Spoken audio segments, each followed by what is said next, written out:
My husband told me, "Your cancer diagnosis disgusts me. Stop talking about it." So I never mentioned it again. What happened next destroyed him. I'd been feeling sick for months before the doctors finally found the tumor. So when I got the diagnosis, I thought my husband Marcus would be scared like I was. But he never seemed interested in hearing about my appointments or treatment options. And when I mentioned starting chemotherapy over breakfast, he slammed his coffee mug down so hard it shattered. "Stop talking about depressing medical shit while I'm eating," he yelled. "I'm so sick of hearing about your cancer. You've become a burden and all you talk about is being sick. Just stop talking about it completely." I stared at him in shock. 12 years of marriage, and this was his response to me possibly dying. I carefully set down my toast and said quietly, "Okay, I won't mention the cancer again." Marcus looked relieved and went back to his phone like nothing had happened. When I started going to chemotherapy appointments alone, Marcus initially enjoyed having the house to himself. But after the first week, he started texting constantly asking where I was. When I just replied appointment without elaborating, his messages became frantic. "What appointment? Talk to me. What's going on?" But I didn't because he specifically asked me not to. Our neighbors noticed me getting thinner and losing my hair and started asking Marcus if everything was okay. He had to keep making vague excuses about stress and diet changes. Soon, everyone on our street was whispering about Marcus doing nothing while his wife was clearly sick. By week 3, Marcus was showing up at my oncologist's office. "Just tell me what's happening," he'd plead in the parking lot. "I need to know about your health." The receptionist would tell him I was with the doctor and couldn't discuss my condition. My sister threw me a small gathering at her house to shave my head before the chemo made it fall out in clumps. Marcus's own mother was there and asked why Marcus wasn't. When my sister explained what he'd said about my diagnosis disgusting him, his mother went pale and immediately left to confront her son. Marcus's boss's wife was at the gathering too since she'd gone through breast cancer the year before. She asked where Marcus was, and when she heard the story, she told her husband that same night. Marcus's boss called him into the office the next day, asking what kind of man abandons his wife during cancer treatment. Marcus had to sit through a meeting about the company's values while everyone stared at him. The gathering gifts included a care package from Marcus's own mother, who'd found out about the event from my sister instead of her son. Marcus had been calling me daily by then, leaving desperate voicemails. "Please just give me updates about treatment. I'm sorry, okay? I didn't mean it like that. Tell me about the appointments, the prognosis, anything." His mother confronted Marcus at Sunday dinner, crying about how she'd raised him better than this. His siblings told him they were ashamed to call him their brother. His father actually removed him as executor of his will that same day. When I collapsed during my 3rd chemo session and was hospitalized for severe dehydration, the hospital called Marcus as my emergency contact. He burst into my room shaking and pale. "Why didn't you tell me it was this serious? You could have died." I simply looked at him and said nothing about my condition. He grabbed my hand with tears in his eyes. "Please, I'm begging you. Talk to me about what's happening." I turned away without responding. The nurses had heard what he said and were glaring at him from the doorway. HR at his company called him in, asking if he needed time off for his wife's medical crisis that apparently everyone except him knew about. The hospitalization meant I needed help at home, which Marcus discovered when he came back to find a home health aide in our bedroom. He stood frozen in the doorway staring at the IV pole and medical equipment. "What is all this? How bad is it? Is the cancer spreading?" When I just nodded toward the aide to explain, he punched the wall and screamed, "Tell me about the cancer." I take it back, okay? The home health aide reported the wall punch to her supervisor. The delivery company that brought the hospital bed told all our neighbors about the poor cancer patient whose husband was never around to help. People started leaving notes on his car about what a terrible person he was. My sister posted updates on Facebook that went viral in our community because she wrote about being my only support system since my husband finds cancer disgusting. Marcus created multiple fake accounts trying to comment, "That's not the whole story, she won't talk to me, I apologized." His best friend from college publicly commented that he regretted ever knowing such a pathetic excuse for a husband. My brother became my medical power of attorney and attended every oncology appointment with me while taking detailed notes. Marcus followed us to one appointment and stood in the parking lot with flowers, but I walked past him in complete silence. When my oncologist told me the tumor had shrunk enough for surgery, I scheduled it without telling Marcus. He only found out when our doorbell camera sent him a notification of my sister arriving with balloons that said, "Surgery success." He called me frantically, and I answered on speaker while still groggy from anesthesia. "Why didn't you tell me you were having surgery today?" he screamed. I calmly replied, "You said stop talking about the cancer, so I did." The nurses in recovery all gasped, and one whispered, "What kind of monster says that to his sick wife?" Marcus rushed to the hospital but had to walk past medical staff who'd heard everything, all of them glaring with pure disgust. When he burst into my recovery room, he wasn't apologetic anymore. He was calculating and cold. He pulled out his phone and showed me a recording from that morning when I was half-conscious from pre-op medication. "Good thing I have you on tape," he said with a smile I'd never seen before, "saying you deliberately kept me from major medical decisions. My lawyer says that's grounds for legal separation with me keeping the house since you've made it impossible for me to fulfill my marital duties." I stared at him in horror as he smiled for the first time in months. "Now," he said coldly, "let's discuss how you're going to explain to a judge why you isolated me from your medical care." I looked down at the surgical drain hanging from my side, the bandages covering my chest, and realized he'd been planning this. My whole body went cold staring at his satisfied face while my sister grabbed my hand. The nurse who'd been checking my vitals froze. and another reached for the call button immediately. Marcus's lawyer walked in carrying a briefcase and placed papers on my hospital tray. He said these were separation papers and that I had 7 days to respond before the hearing where they'd prove I'd deliberately pushed Marcus away. My hands shook as I looked at papers claiming I'd been mentally unstable and refused reasonable support from my loving husband. Marcus stood there recording everything on his phone while his lawyer explained how my refusal to communicate proved I wasn't capable of making sound decisions. My sister grabbed her phone and started frantically texting someone. My brother appeared in the doorway and physically blocked Marcus from getting closer to my bed. The nurse who'd hit the call button told Marcus he needed to leave immediately because I was post-surgical and needed rest. Marcus's lawyer said they had every right to be there, but 2 security guards arrived and escorted them both out. Marcus pointed at me as they removed him and said, "This isn't over. See you in court." My sister's call connected and she put it on speaker. It was her friend from law school who specialized in family law.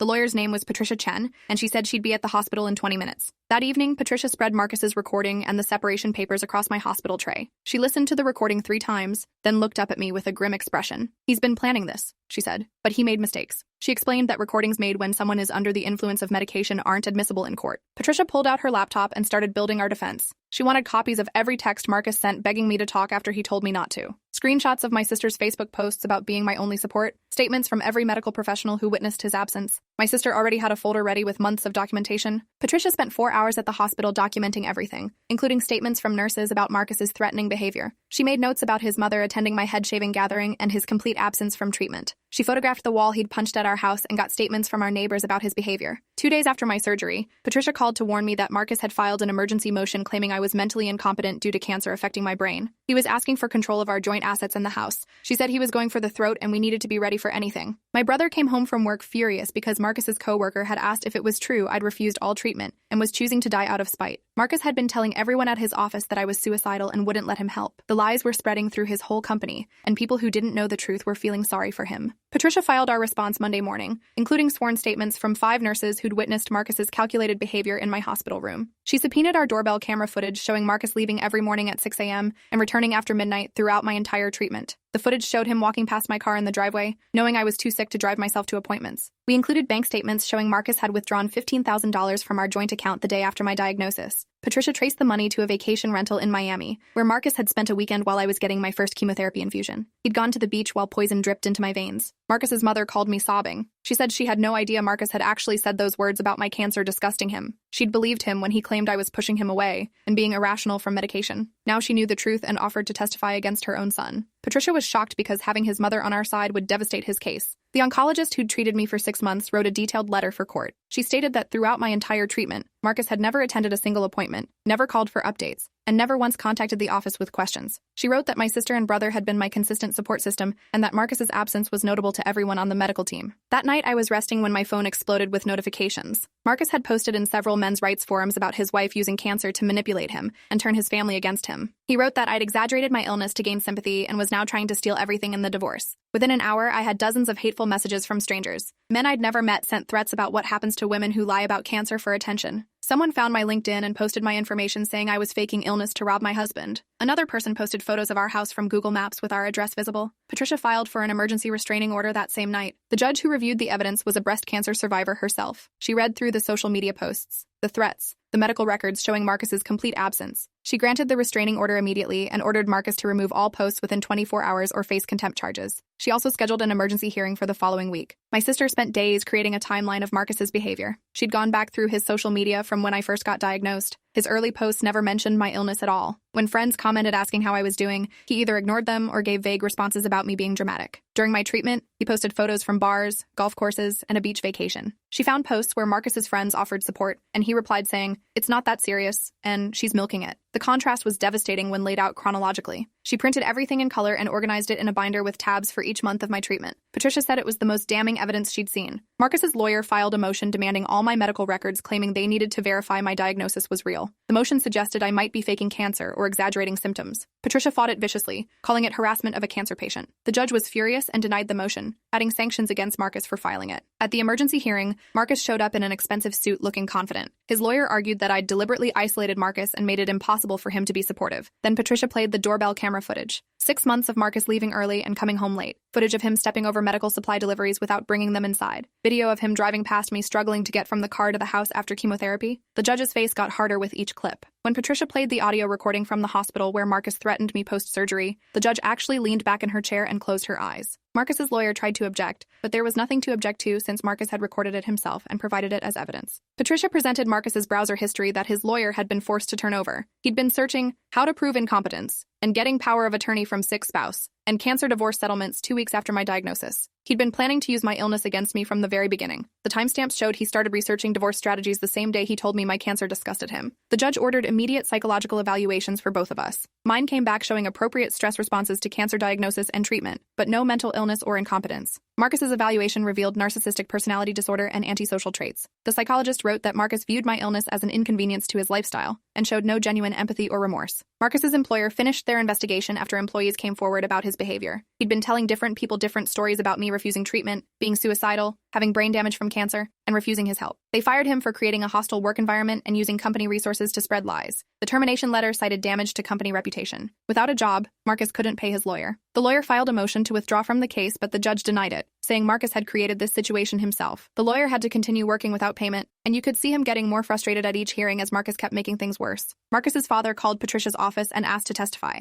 He said he wanted everyone to know what kind of son he'd raised, and that he was ashamed. At the next hearing, he took the stand and described Sunday dinner where he'd asked Marcus about my treatment. Marcus had laughed and said I was being dramatic about normal side effects and that I was trying to get attention. His father said he knew in that moment he'd failed as a parent. The Guardian ad litem who investigated our situation spent a week reviewing evidence. Her report stated that Marcus had shown shocking callousness toward his spouse's life-threatening illness and recommended I receive the house, majority of assets, and permanent restraining order. She wrote that Marcus's behavior suggested he'd been hoping I would die so he could avoid divorce and keep everything. That last line made the courtroom go completely silent when Patricia read it aloud. Marcus jumped up shouting that she couldn't say that, but the judge banged her gavel and told him to sit down. His own lawyer looked disgusted and whispered something harsh to Marcus that made him turn red. Marcus's coworker from his new job contacted Patricia with evidence we didn't even know existed. He'd overheard Marcus on the phone talking about waiting it out because cancer kills people anyway, and better than getting divorced. The coworker had recorded the conversation and sent it to us. Patricia played it in court, and Marcus's lawyer actually dropped his pen. The judge took a recess and came back 20 minutes later. She said in 30 years on the bench, she'd never seen such calculated cruelty. She granted me the house, 75% of marital assets, my car, and permanent restraining order. Marcus was ordered to pay my medical bills and legal fees. She said any attempt to contact me would result in immediate arrest. Marcus stood up screaming that I'd manipulated everyone, that I'd played the cancer card, that this was all a performance. The judge held him in contempt and added 30 days in jail. 2 bailiffs had to drag him out while he screamed about the system being rigged against men. His lawyer grabbed his briefcase and walked out without looking back. 6 months later, I'd finished treatment and been declared cancer-free. My hair was growing back in soft curls. I'd started a support group for people dealing with illness and unsupportive partners.